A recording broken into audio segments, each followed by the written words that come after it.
Deputy CM Pawan Kalyan పై అనుచిత వ్యాఖ్యలు చేశారన్న ఆరోపణల నేపథ్యంలో ప్రశ్న రావణ్ ను పిఠాపురం పోలీసులు అదుపులోకి తీసుకున్నారు, అరెస్ట్ చేశారు. తర్వాత కోర్టులో ప్రొడ్యూస్ చేశారు, బెయిల్ వచ్చింది. ఆ తర్వాత సర్పవరం పోలీస్ స్టేషన్ లో కేసు నమోదైంది. ఆ కేసులో కూడా బెయిల్ వచ్చింది.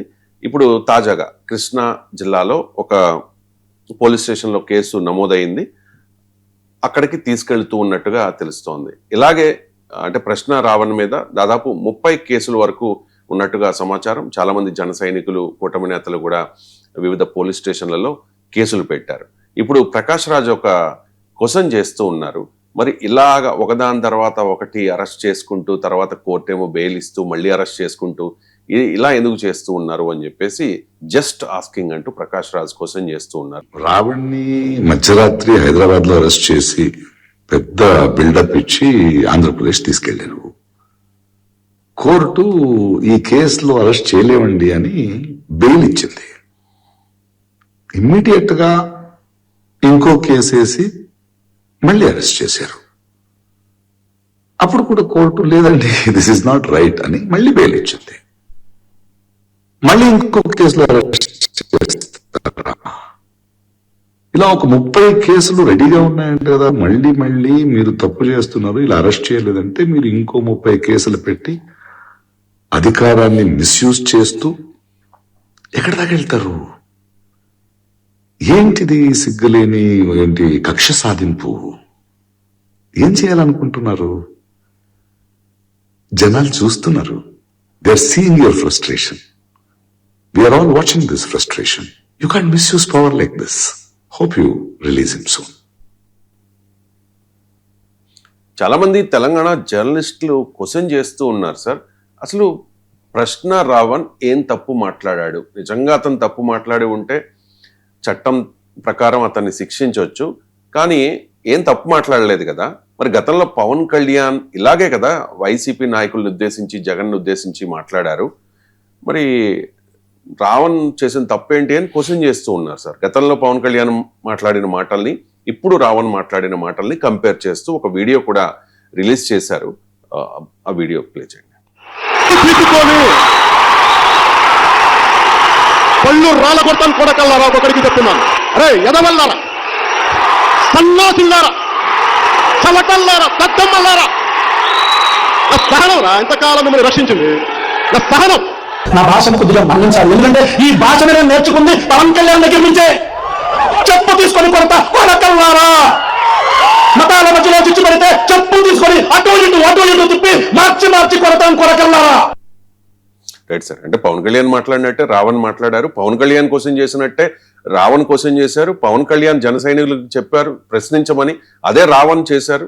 అది పవన్ కళ్యాణ్ వరకు వచ్చేసరికి ఇప్పుడు కక్ష సాధింపులా అని చెప్పి క్వశ్చన్ చేస్తూ ఉన్నారు సార్ ప్రకాష్ రాజ్ తో సహా. రావణ్ పవన్ కళ్యాణ్ అభిమాని, పవన్ కళ్యాణ్ అభిమాని. ఆయన జర్నలిస్ట్, ఇంకా సాఫ్ట్వేర్ ఇంజనీర్, నేను మీడియాలో చూసింది కూడా. సో ఆయన ప్రశ్నించమని పార్టీ పెట్టిన పవన్ కళ్యాణ్ స్ఫూర్తితోనే ప్రశ్న ఛానల్ పెట్టుకున్నాడు. సో ఆయన పవన్ కళ్యాణ్ అభిమాని. మీరు ఆయన రెగ్యులర్ గా ఫాలో అయిన వాళ్ళు చెప్తున్నారు. సో ఆయన ఫస్ట్ ఆయన ఛానల్లో ఉన్న ఎర్లీ వీడియోస్ చూస్తే రావణ్ ఇంత అగ్రెసివ్గా లేడు అని. సో ఆయన పవన్ కళ్యాణ్ స్ఫూర్తితోనే అగ్రెసివ్ అయ్యాడు. ఏదైనా ఇందులో ఫండమెంటల్ పాయింట్ ఏంటి అంటే, ఫస్ట్ లీగల్ జ్యుడిషియల్ ప్రాసెస్ను మీరు ఎలా మిస్యూజ్ చేస్తున్నారు. నాకు నిజంగా దానికన్నా ముందు రవిశంకర్ చెప్పండి, మీరు ఆ ప్రాంతం వాళ్ళు కాకినాడ నేను చాలాసార్లు వెళ్ళి, సర్పవరం పోలీస్ స్టేషన్ ఎక్కడుంది? ఈ సర్పవరం పోయి రావాలి. నా మీద కూడా సర్పవరంలోనే కేసు పెట్టారు. అంటే సర్పవరం పోలీస్ స్టేషన్ ఉన్నదే ఈ కేసులు పెట్టారక దానికి ఏదైనా ప్రత్యేకత ఉందో? ఎందుకంటే నేను తూర్పుగోదావరి జిల్లాలో అడ్డతీగల రాజవమంగి పోలీస్ స్టేషన్ లో వెళ్ళాను ప్రత్యేకంగా. కాకినాడ నడిబొడ్డునే ఉంటుంది సార్ సర్పవరం. నాకు తెలీదు. నేను తూర్పుగోదావరి జిల్లాలో రాజవమంగి అడ్డతీగల వెళ్ళాను, రంపా పోలీస్ స్టేషన్ వెళ్ళాను. ఎందుకు వెళ్ళాను అడ్డతీగల రాజవమంగి అంటే, అల్లూరు సీతారామరాజు దాడి చేసి బ్రిటిష్ కాలంలో దాడి చేసిన పోలీస్ స్టేషన్. అందువల్ల అక్కడికి వెళ్ళి అక్కడ మట్టిని చేతిలో పట్టుకొని కళ్ళకు అద్దుకొని చాలా స్ఫూర్తి పొందాను రాజవమంగి అడ్డతీగల పోలీస్ స్టేషన్లకు. సో ఎందుకంటే అందువల్ల ఇప్పుడు సర్పవరం పోలీస్ స్టేషన్ కూడా నేను నెక్స్ట్ టైం కాకినాడ వెళ్ళేటప్పుడు ఖచ్చితంగా వెళ్ళి అక్కడ భూమికి నమస్కరించి వస్తాను. ఎందుకంటే ఈ పోలీస్ స్టేషన్ అసలు కొత్త చరిత్ర సృష్టిస్తోంది. ఎందుకంటే నాపై కూడా సర్పవరం పోలీస్ స్టేషన్ కేసు ఉంది. సర్పవరం ఇంద్రపాలెం, కానీ ఇప్పుడు సర్పవరం మళ్ళీ కూడా వచ్చింది. సో అందువల్ల సర్పవరం అనే దానిపైన బహుశా ఫ్యూచర్లో సర్పవరం పైన ఒక సినిమా వస్తుందేమో. ప్రశ్నించితే సర్పవరం తీసుకెళ్తాం, ప్రశ్నిస్తే సర్పవరం అని అదొక డైలాగ్గా మారిపోతుందేమో. సర్పవరం కల్లెర్ర చేస్తుంది, సర్పవరం చూస్తోంది అని. సో మరి ఆ సర్పవరం పోలీస్ స్టేషన్ కాకినాడ వెళ్ళాను కానీ ఇప్పుడు వెళ్ళలేదు సర్పవరంకు అని. పోయి ఉంటాను కానీ ఆ సర్పవరం తెలియకపోవచ్చు నాకు. సో ఇక ఇందులో ఫస్ట్ అర్థం కావాల్సింది, నేను కూడా రవిశంకర్ మొదట్లో నాపై కేసులు వచ్చేంత వరకు ఏమనుకుంటానంటే, నన్ను ఎందుకు అంటారు, మీరు అసభ్యంగా ఎవరైనా మాట్లాడితే, అభ్యంతరకరంగా మాట్లాడితే, అనుచితంగా వ్యాఖ్యలు చేస్తే, ఇతరులను నొప్పించే విధంగా వ్యాఖ్యలు చేస్తే వ్యక్తిగతంగా ఇలాంటి వాళ్ళపైన కేసులు పెడతారు.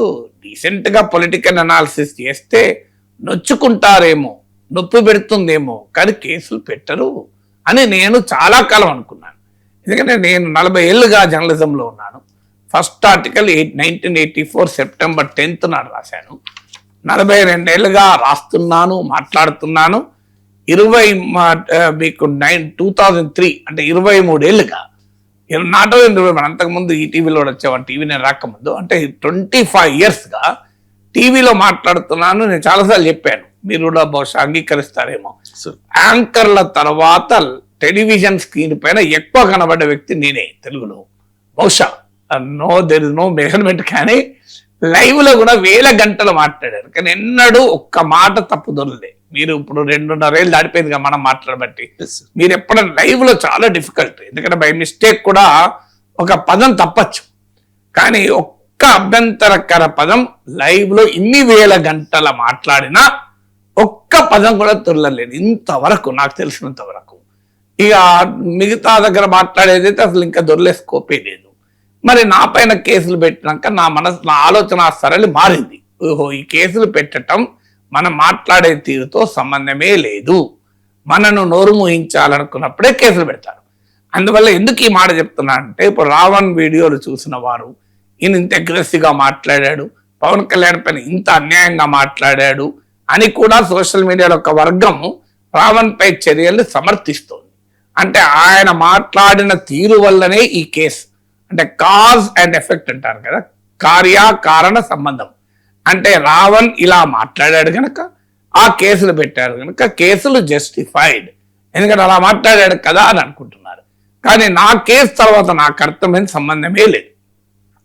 నేను ఓపెన్గా ఛాలెంజ్ చేశాను, నేను అసభ్యకరంగా, అభ్యంతరకరంగా, అమర్యాదకరంగా, అన్పార్లమెంటరీగా మాట్లాడిన ఒక్క సెంటెన్స్ చూపెడితే నేను యూట్యూబ్ ఛానల్ క్లోజ్ చేస్తాను, టీవీ కెమెరాల ముందు రాను. ఇది open offer, even today there is an offer. అయితే మార్పుడు వీడియోలు పెట్టకండి. మీరు మార్పుడు వీడియోలు పెట్టి ఏఐతో మార్ఫింగ్ చేసి ఇంకా అన్నారని చెప్తే నేను అంగీకరించను. మీరు చూపెట్టండి, ఒక్కటి జస్ట్ 1 second వీడియో చాలు నాకు. I will completely close the channel.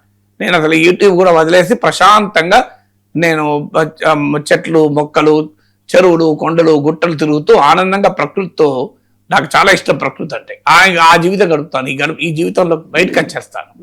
So open offer. అందువల్ల ఇది క్లియర్గా రావణ్ స్టైల్ ఆఫ్ స్పీకింగ్ వల్ల వచ్చిన సమస్య కాదు అది. అందుకే నేను దయచేసి ప్రేక్షకులకు కోరేది, నాగేశ్వర్ అనుభవంతో పోల్చి చూడండి, మీకు అర్థమవుతుంది నేను చెప్పేది ఏంటనేది. అందువల్ల ఇప్పుడు నా పైన 3 సంవత్సరాల జైలు శిక్ష కేసు, అది అల్లర్లు సృష్టించామన్న కేసు, కులచిచ్చు పెట్టాలని కేసు, అసలు మామూలుగా పబ్లిక్ ఆర్డర్ను కంప్లీట్ కల్లోలం అయిపోయింది సమాజం అన్న కేసు పెట్టారు. 3 ఏళ్ల జైలు శిక్ష, అసలు నోటీస్ కూడా ఇవ్వాల్సిన అవసరం లేదు. ఈ కేసు చూశాక నాకు అనిపించింది, మనం ఎలా మాట్లాడామన్న దానిపైన కేసులు ఉండవు, మనం నోరు మూయించాలనుకుంటే కేసులు ఉంటాయి. అది ప్రాక్టికల్. ఇప్పుడు రావణ్ ప్లస్ నాగేశ్వర్ కలిపి చూస్తే అర్థమవుతుంది, ఓన్లీ రావణ్ చూస్తే అర్థం కాదు. ఇక రెండవది, నాపై కూడా ఇలాగే 60 పోలీస్ స్టేషన్లో కేసులు పెడతారని వచ్చింది వార్త. మొత్తం రాష్ట్రమంతా కేసులు పెట్టండి అని. సిమిలర్ చూడండి, మెథడాలజీ, మాడస్ ఆపరండి కూడా సేమ్ అండ్ సేమ్. అయితే కారణాలు ఏదైనా తర్వాత మీకు 2 పోలీస్ స్టేషన్లోనే పెట్టారు కేసు. అదే సర్పవరం, మళ్ళీ అది కూడా చూడండి. సో ఇప్పుడు రావణ్ పైన కేసు కూడా సర్పవరమే, నాపై కూడా సర్పవరమే. మీకు కేసు సేమ్ ప్లేస్లో పెడుతున్నారు. అంటే it is a clear okay police station ఎందుకు కేసులు ఫైల్ అయితే సర్పవరంలోనే ఇది క్లియర్ ఆర్కెస్ట్రేట్ అని అర్థమవుతుంది కదా. అనేక సుప్రీంకోర్టు తీర్పులు చెప్పింది ఒకే అంశం పైన మీరు అనేక చోట్ల కేసులు పెట్టి తిప్పకూడదు, వాటన్నిటినీ ఒక్క చోటికే చేర్చాలి అని సుప్రీంకోర్టు తీర్పులు ఉన్నాయి. సుప్రీంకోర్టు తీర్పులో కూడా మీకు గౌరవం ఇవ్వరు. ఇది రెండవది. మూడవది జ్యుడిషియల్ రెమెడీస్. భారత రాజ్యాంగం ఇచ్చినటువంటి హక్కని, దాన్ని జ్యుడిషియల్ రెమెడీస్ అంటారు. ఫండమెంటల్ రైట్స్ కు విఘాతం కలిగినప్పుడు article 32 of the constitution of India ప్రకారం నేరుగా సుప్రీంకోర్టుకి వెళ్ళే జ్యుడిషియల్ రెమెడీస్ పొందవచ్చు. సో అదొక జ్యుడిషియల్ రెమెడీ అనేది చంద్రబాబు నాయుడు, పవన్ కళ్యాణ్, లోకేష్, జగన్, కేసీఆర్, రేవంత్ రెడ్డిల దయాదాక్షిణ్యాలతో రాలేదు, మోడీ దయాదాక్షిణ్యాలతో రాలేదు. భారత రాజ్యాంగం ప్రతి పౌరునికి ఇచ్చినటువంటి ఒక హక్కు జ్యుడిషియల్ రెమెడీ. మీరు జ్యుడిషియల్ రెమెడీని కాలరాసే విధంగా ఒక కేసులో అరెస్ట్ చేస్తారు, కోర్టు బెయిల్ ఇస్తుంది, మళ్ళీ వెంటనే సిమిలర్ ఇష్యూ ఒకటే, మళ్ళీ వేరే నేరం కాదు. పోనీ ఒక చోట వాడు కొట్టాడు, ఒక చోట కారుతో గుద్దాడు, ఇంకో చోట దొంగతనం చేశాడు, ఇంకో చోట మర్డర్ చేశాడు, ఈ 4 వేరు కేసులు అరెస్ట్ చేశారంటే ఒప్పుకుంటాను. కేసులన్నీ ఒకటే కదా, కేసులన్నీ ఒకే, ఆయన మాట్లాడిన మాటల పైన అభ్యంతరం. సో కేసులన్నీ ఒకటే అయినప్పుడు ఒకసారి కోర్టు మీకు బెయిల్ ఇస్తే వెంటనే 2వ కేసులో మళ్ళీ అరెస్ట్, ఆ 2వ కేసులో బెయిల్ ఇస్తే 3వ కేసులో మళ్ళీ అరెస్ట్. ప్రకాష్ రావు చెప్తున్నారు కదా 32 కేసులు పెట్టారని ఇప్పుడు నేను రావణ్ పైన విన్నాను. సో ఇన్ని కేసులు పెట్టి అరెస్ట్ చేయడం ద్వారా యూ మేడ్ మీ హీరో. అంతకుముందు రావణ్ ఎవరో తెలుసా మీకు? ఇప్పుడు రావణ్ అందరూ ద మోస్ట్ పాపులర్ మ్యాన్ అయిపోయాడు కదా. మీకు యూ మేడ్ మీ నా కమ్యూనిస్ట్ అని మలయాళీలో ఒక ప్లే ఉంది. ఒక అతన్ని కమ్యూనిస్ట్ అని చెప్పి తీసుకెళ్లి విపరీతంగా కొడితే, అంతకుముందు ఆయన ఎవరో కమ్యూనిస్ట్ కాదు, ఈ కొట్టడం వల్ల కమ్యూనిస్ట్ అయిపోయాడు. ఇప్పుడు యూ మేడ్ రావణ్ కదా. ఇప్పుడు రావణ్ అతను తెలంగాణ వారు కాదు, ఫర్ యువర్ ఇన్ఫర్మేషన్. ఆయన విజయవాడ అతను, నాకు తెలిసినంత వరకు ఆంధ్ర అతని, హైదరాబాద్లో ఉంటున్నాడు అంతే. సో అందువల్ల మీరు ఇదేదో తెలంగాణ ఆంధ్ర వివాదంగా చూడకండి అనటానికి ఇది ఉదాహరణ కూడా. సో ఇది కూడా ఒక ఇండికేషన్. నాగేశ్వర్ తెలంగాణ వాడని చెప్పి తిట్టారు, రావణ్ ఆంధ్రప్రదేశ్ చెందిన వ్యక్తే కదా. మన ఆయన మీద ఇప్పుడు మీకు నేను ఇది అందువల్ల ఇది జ్యుడిషియల్ రెమెడీస్ ను కూడా మీరు ఉల్లంఘిస్తున్నారు. 4వది ఏంటంటే నేను ఇదే కూడా చెప్పాను, క్రిమినల్ జ్యూరిస్ప్రుడెన్స్ లో ఉండే ఒక ప్రాథమిక సూత్రం test of proportionality and test of reasonableness. ఇప్పుడు ఒక వ్యక్తిని మీరు ఫండమెంటల్ రైట్స్ ను హరించాలి, right to liberty the fundamental right, arrest ఉంచాలి అంటే అది రీజనబుల్ గ్రౌండ్ అయి ఉండాలి, మీరు ఇచ్చే శిక్ష ప్రపోర్షనల్ గా ఉండాలి. ఈ 2 కూడా లేదు రావణ్ కేసు. 4th 5th అసలు ఈ రకమైన ప్రవర్తన సమాజంలో ఎవరు పోషిస్తున్నారు? రాజకీయ నాయకులే ఇష్టం వచ్చినట్టుగా అసెంబ్లీలో బయట ఆవేశాన్ని రెచ్చగొడుతూ, ఉద్రిక్తతను రెచ్చగొడుతూ, భావోద్వేగాలను రెచ్చగొడుతూ మాట్లాడుతున్నారు. రెచ్చిపోయినటువంటి సమాజం పైన మీరు కేసులు పెడుతున్నారు. రెచ్చగొట్టిన రాజకీయ నాయకులేమో తప్ప రైట్, రెచ్చిపోయిన సమాజమేమో తప్పంటే ఎట్లా? నాయకుడు రెచ్చగొడితేనే కదా సమాజం రెచ్చిపోతుంది. నాయకులు ఒక్కరే రెచ్చగొడుతున్నారా? నాయకులు తమ పార్టీ కార్యకర్తల్ని, తమ పార్టీ ఐటీ విభాగాన్ని, తమ అభిమాన సైన్యాన్ని ట్రోల్స్ గా మార్చి ఇష్టారాజ్యంగా సోషల్ మీడియాలో విశృంఖల విన్యాసాలు చేయిస్తున్నారు. అదంతా నేరం కాదు, కానీ ఒక పౌరుడు ప్రశ్నిస్తే, అభ్యంతరకరంగా మాట్లాడితే నేరం అవుతుంది. పోనీ ఈ నేరంలో కూడా సిమిలారిటీ ఉందా, ఈక్వాలిటీ ఉందా?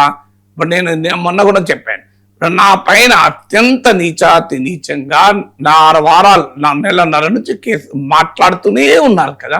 ఈవెన్ టుడే మాట్లాడుతున్నారు కదా. టీవీ ఛానల్లో TV5 ABNలో, ముఖ్యంగా ABNలో యాంకర్ ప్రోత్సహిస్తూ కూడా కనీసం 2 ఏళ్ల జైలు శిక్ష ఒక అవకాశం ఉన్న నేరాలను కూడా ఒక రాజకీయ పార్టీ ప్రతినిధి చేశాడే, మాట్లాడించాడే ఆ టీవీ యాంకరు, నన్ను అనుమతించాడే ఆ టీవీ యజమాని ABN. మరి వీళ్ళ మీద కేసులు ఉండవా? నేను పెడితే 2 ఏళ్ల జైలు శిక్ష దానికి. నాకు వాళ్ళకున్న డబ్బులు లేవు, వాళ్ళకున్నంత సమయం లేదు కనుక పెట్టలేకపోతున్నా. మరి వాళ్ళ మీద సుయోమోటోగా ఆంధ్రప్రదేశ్ ప్రభుత్వం ఎందుకు కేసు పెట్టదు? లాది లేదా మీకు? ఆంధ్రప్రదేశ్ పోలీసు లాది లేదా? ఆంధ్రప్రదేశ్ ప్రభుత్వాన్ని లాది లేదా?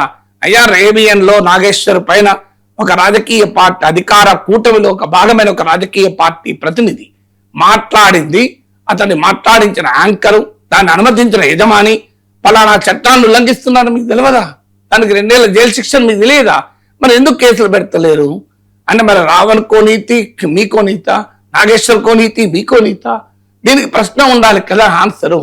మీరు నిజంగానే డిజిటల్ అబ్యూస్ డిసెంట్ కాదు, నేను ఒప్పుకుంటాను. Digital abuse is not decent. కానీ మరి డిజిటల్ అబ్యూస్ అనే చేసిన ప్రతి ఒక్కరిపైన కేసులు పెట్టాలి కదా, ఎందుకు పెడతలేరు మీరు? దానికి ఆన్సర్ ఉండాలి కదా. మీ పార్టీ అధికార ప్రతినిధులే నీచాతురీచంగా మాట్లాడుతున్నారే, మీరు ఐటీ విభాగాల నుంచే మాట్లాడుతున్నారే, అది నేరం కాదా? అది ఇప్పుడు మీరు టీడీపీ అధికారిక వెబ్సైట్ లో ట్విట్టర్ అకౌంట్ లోనే నా పైన కండువా వేశారు. ఇది రైట్ టు డిగ్నిటీ కిందికి రాదా? భారత రాజ్యాంగం ఇచ్చిన ఫండమెంటల్ రైట్ కాదా? ఆర్టికల్ 21 రైట్ టు లైఫ్ లో భాగం కాదా? మీరు ఇది డిఫమేషన్ కేసు కిందికి రాదా? మరి మీరు ఎందుకు కేసులు పెడతారు? మీ పార్టీయే నేరం చేస్తుంది.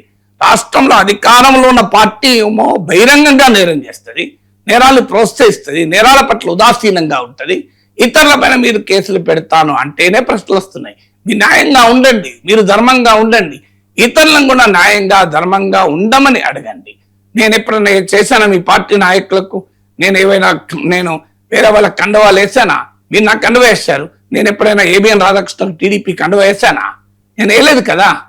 మరి నేను వేయనప్పుడు నాకు ఎలా వేస్తా టీడీపీ ఐటీ విభాగం?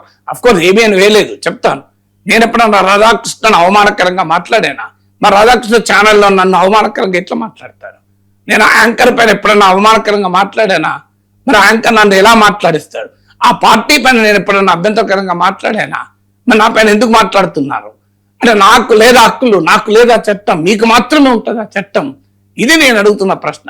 లేకపోతే రావణ్ ఏం మాట్లాడి నేనేమి ఆయన ప్రతి వీడియో ఫాలో కాలేదు, ఈవెన్ ఈ ఇష్యూ కూడా ఫాలో కాలేదు, ఈ కేసు అరెస్ట్ అయ్యేదాకా ఫాలో కాలేదు. కానీ ఫాలో కావాల్సిన అవసరం కూడా లేదు, ఎందుకంటే ఆయన మాట్లాడిన దాని ఆధారంగా కేసులు పెడతారని నమ్మితే అవన్నీ చూడాలి. ఆయన మాట్లాడిన దాంతో సంబంధమే లేదు, ఇది పెట్టదలుచుకున్నారు, పెడుతున్నారు అంతే తప్ప